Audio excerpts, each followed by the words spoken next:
last a few months, the ALCO yearbook and newsletter. Now, the capacity building program will receive requests from some member states to train or to give a short work training, for example, on WTO, on international law, basic international law principle, and some other programs. So these are some of the capacity building program that we have organized here at the Secretariat. And we have also organized 2 important seminars and conferences, basically the climate change, post-Kyoto international climate change policy this year, and also the legal expert meeting on UNCLOS. And we had a very good crowd on this seminar, for this seminar. And on the network and cooperation to enhance the profiling of the organization, we had established our link with the Economic Cooperation Organization, ECO, with the African Union, renewing our relationship and collaboration with African Union. We have the yearly ILC meeting, the conference on the Hague Conference on Private International Law, and also attending a meeting of ASP of ICC last year. So these are basically the work program, the activities that are mandated by member state to us, and we have delivered it. Now, I just again want to run through the the resolutions and mandate that's given to us, just to go through that. For example, on Palestinian issue, I've mentioned that we have completed.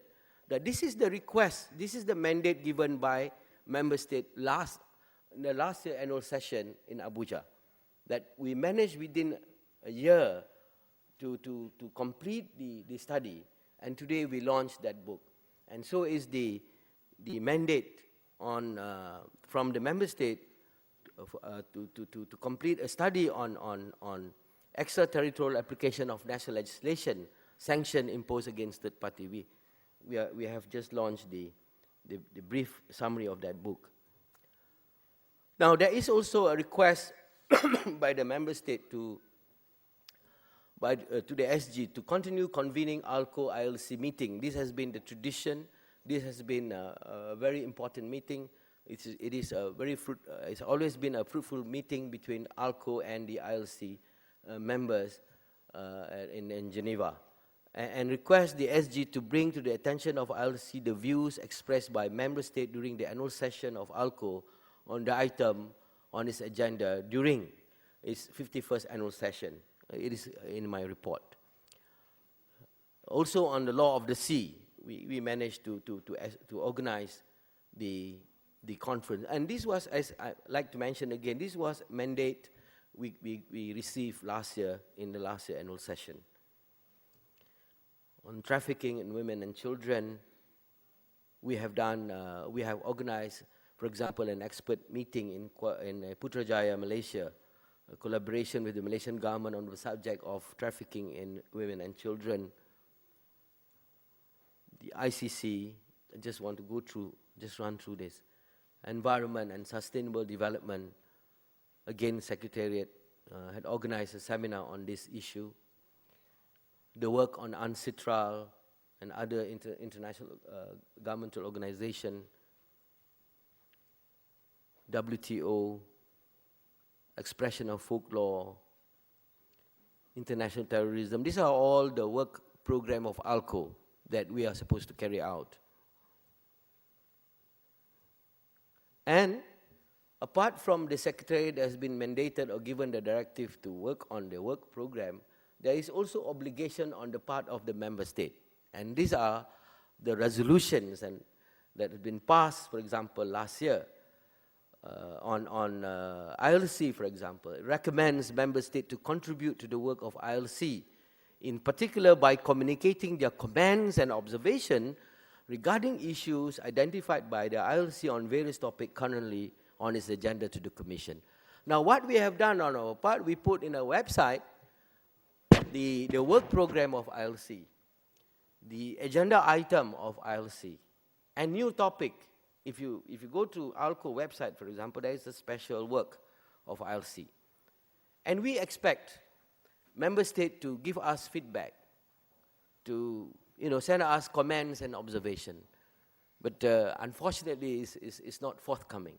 So this is where I said there is this shared responsibility, member state and secretariat. We have done our part, and we would also expect the reciprocity from the member state, at least to give some comments and observation. And you know, we have a website dedicated for the work of ALCO, and I hope that in future we would receive comments and observation from member states. And these are, I'll just list down the resolution that the member states have agreed in the last year annual session in Abuja, yeah? On international terrorism, and the issue of status and treatment of refugees, Palestinian issues, legal protection of migrant workers. These are all obligations that the member state must undertake in the last year resolution at Abuja, in Abuja. I'll just list down all this resolution.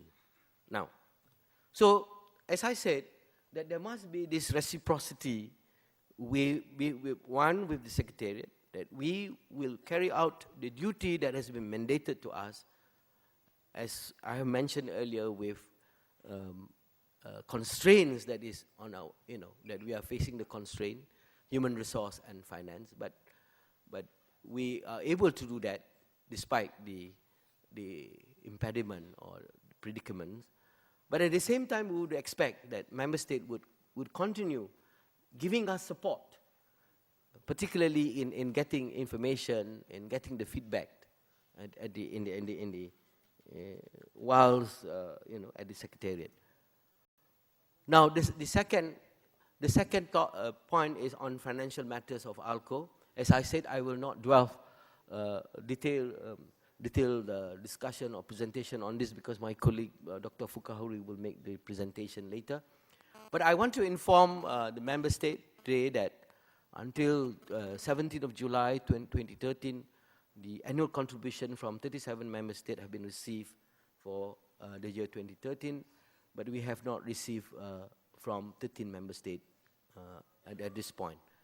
And a comprehensive study of ALCO financial position 2014 and beyond, in ensuring that ALCO will not face acute financial crisis in the future, will be presented by my colleague.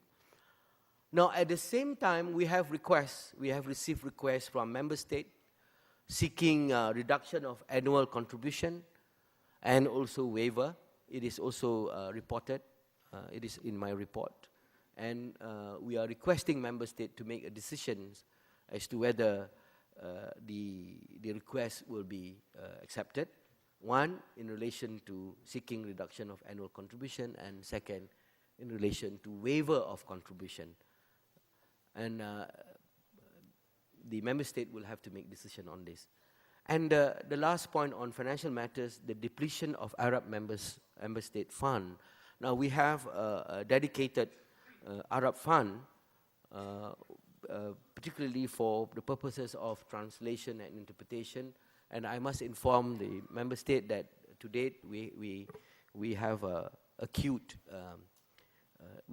depletion in the Arab fund, and I hope that the Arab member state would generously contribute according to the obligation that has been agreed upon. Now, the third aspect is on the step taken. What are the steps taken to revitalize and strengthen ALCO and the plan of action for 2013-2016? Now, the plan of action for short, medium, and long term must be in consonant with the Putrajaya Declaration 2009. That is, the main objective being to revitalize and strengthen ALCO as the primary body for Asia and Africa in the progressive development of international law. Now, the key areas of focus would be, of course, to strengthen the human resource in the ALCO Secretariat. We need to ensure that we have enough human resource to embark on the mandate given to us during annual session. we have to have a more capacity building program, training program, and of course research intensification project on substantive work of ALCO, and also research intensification project on the work of ILC.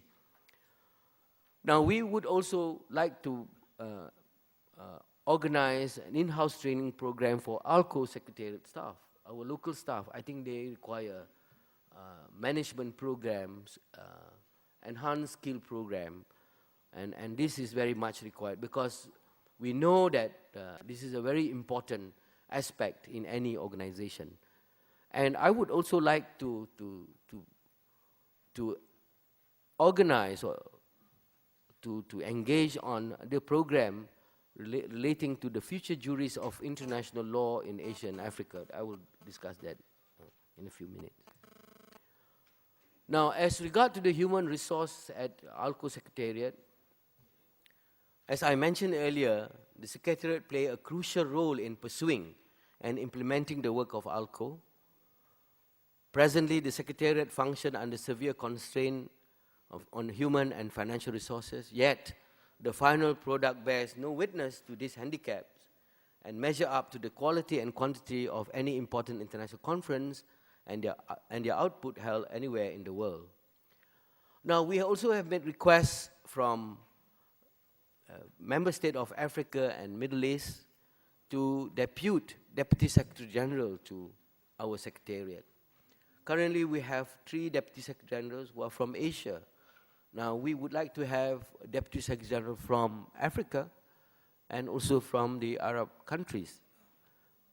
And we hope that in future we would have the Deputy Secretary General from these 2 regions. And we also made requests from Member States to depute legal and professional staff to ALCO on a 2 or 3 year basis. This will help to enhance and strengthen the capacity of doing research in the Secretariat. And we would also like to welcome academics from universities in Asia and Africa to the Secretariat to help us on the various topics of not just ALCO but also ILC. We have already circulated this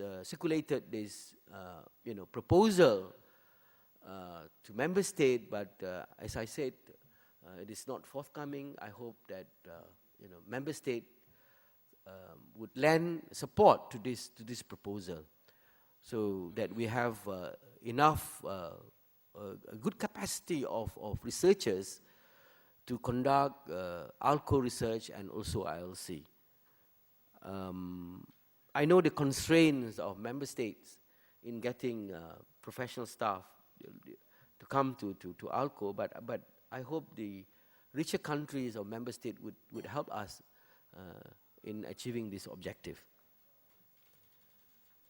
Now, as regard to capacity building program, now in ensuring that the legal and diplomatic officers from Member States are fully equipped with the necessary legal knowledge and skill in particular international law, capacity building program organized by ALCO Secretariat must not just be a one-off project, but a continuous and long-term base.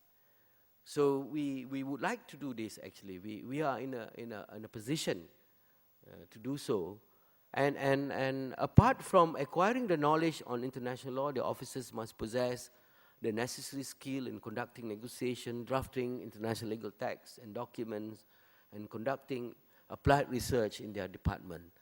And ALCO long-standing legal standing and close affiliation with UN specialized agencies and other IGO would be in the best position to organize the workshop and training program. For example, we have been organizing a yearly WTO program with WTO expert from Geneva and also the local expert where they have a branch here in Delhi. And for the past 3 years, we have been organizing that workshop based on thematic work of WTO. And it proved to be very successful. Now, the modus operandi of this capacity building program can be that the Member State allocate the fund based on specific topic, on the current work of ALCO, or of domestic or regional requirement. Now, A few countries have given us some fund. For example, Malaysia had given the fund to organize a training program, and they have given us specific topic on ALCO work. For example, human trafficking.